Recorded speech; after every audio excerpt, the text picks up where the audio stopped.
YouTube, what is going on? It's the Narrow Talk 23. I'm back with another video. Before we get into the video, YouTube, I need you to hit that like, comment, and subscribe button. Turn on that post notification bell while you at it. Today we got another true crime story. We got the freak man who killed his girlfriend on Facebook Live.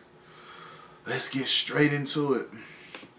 I'm doing this to make a promise to my son. This is not what's up. This is what I told him. As long as I'm out here, you got a cheat code. You will never have to do wrong for nothing. You know what, CJ? I wish you could come. Come get your finger, bro. I'll let the police know. This man is being accused of brutally killing his girlfriend while live streaming on Facebook. According to the police, he placed his phone on the dashboard of his car and recorded himself assaulting his girlfriend as more than 200 people watched in horror. He choked her, he beat her, and he stabbed her.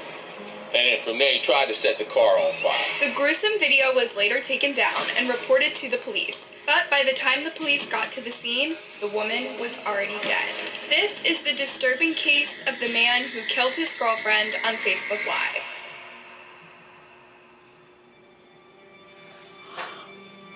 Janice Mary David was born on November 3rd, 1987. She was originally from Port Allen, but later moved to Baton Rouge, Louisiana, which is where she was living when this tragic incident happened. Janice worked at Domino's Pizza, and those who knew her described her as kind and caring and a person who loved her family and was always there to help those who needed her. Unfortunately, Janice was also struggling with substance addiction, but according to her friends, she was taking steps to get help. We both just took her to go sign up for a class at her parole and probation officer. It ain't been 2 weeks since we did this. She was supposed to be in class this week. Never made it. The peer support specialist who had worked with Janice said that she was always smiling and hopeful that one day she'll overcome her addiction and get her life back in order. The one thing I remember about her was always her smile and always wanting to get out of, that life. I know that feeling. Tragically, Janice's life would be brutally cut short before she even got the chance to do that. On Monday, April 18th, 2022, the police in Baton Rouge received a report about a disturbing live video that was streaming on Facebook. The chilling video showed a deranged-looking man sitting in the front passenger seat of a car and rambling incoherently about his stuff being stolen. But what really caught people's attention was that seated next to him was a woman who could be heard panting heavily and begging him to stop. The woman's hands were tied with jumper cables, and she had red stains on her hair.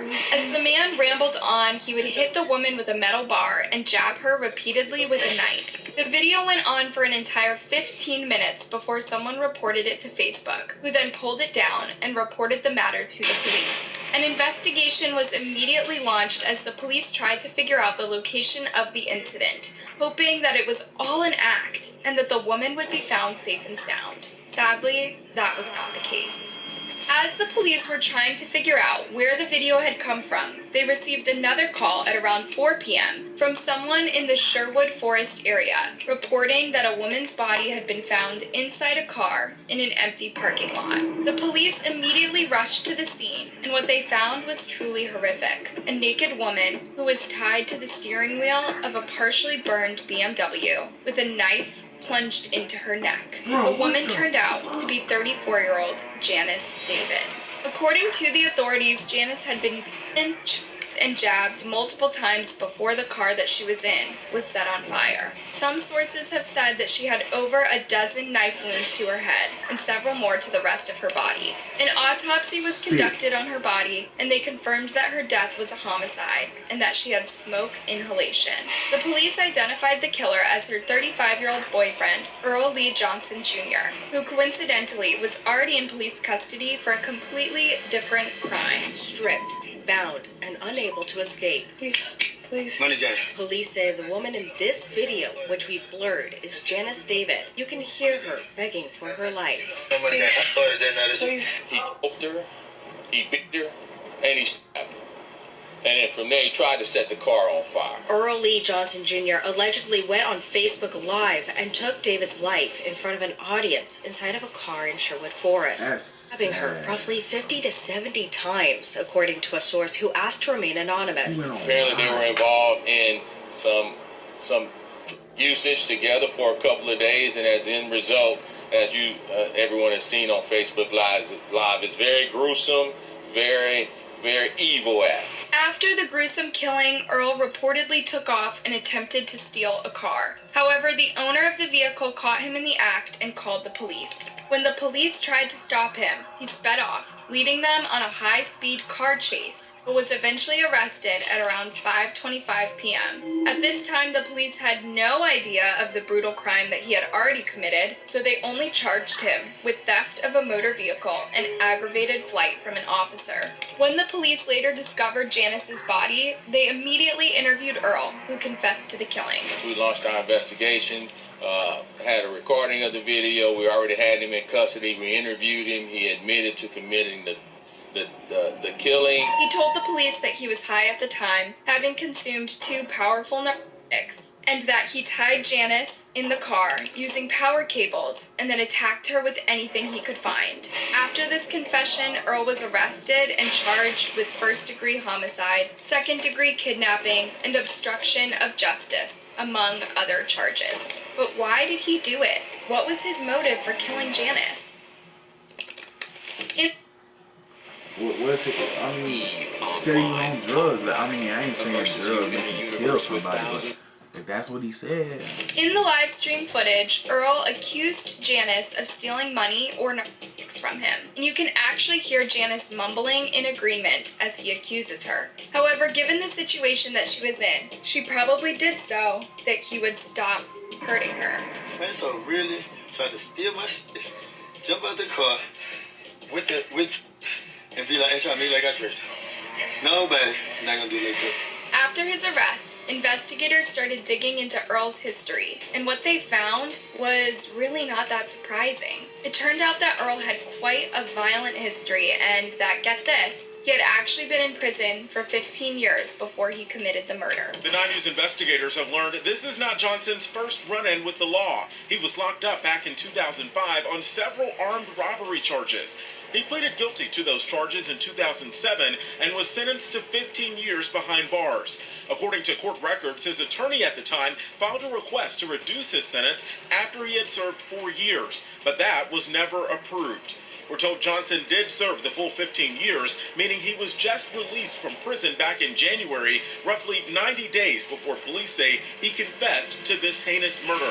After getting out of prison, it seemed that Earl never really learned his lesson, as he went back to his old ways, robbing people and using narcotics. He would even brag about it on Facebook and Instagram, often going live and posting weird things, like on this one dated April 9th, 2022.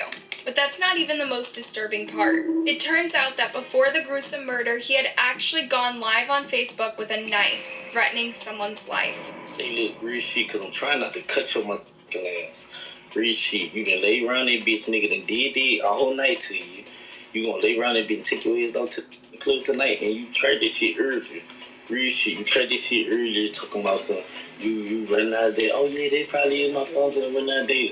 I'm telling you, when I cut your ass, real shit, cause you talking about some fucking data, and you ain't got no data right now, you can't go on video, you doing everything else in the car.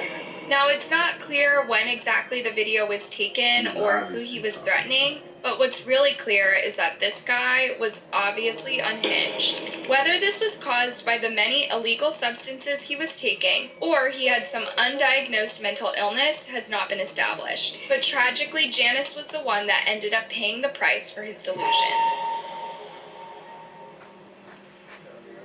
She just wanted somebody to just love her the way she loved, and she never found that. Janice's family and friends were completely devastated when they learned of the awful way in which Janice had died, saying that she didn't deserve to die like that. She was caught up in a world, I guess you could say that, it was hard for her to get away from. You must have gave up on her as a human being, seeing her as a human being with a problem. You gave up and just felt that her life was nothing. Janice's loved ones held a memorial service for her, remembering her as the loving and caring person that she was. They also demanded justice and asked that the attention be focused more on her than her killer. You know, everything has been focused on the guy that murdered her, and she was a victim, and her life was taken tragically. She's a human being, and her death was glorified, and that's awful. The fact that Janice was killed by someone she trusted and was in a relationship with made her case a horrifying example of just how bad domestic violence cases can get,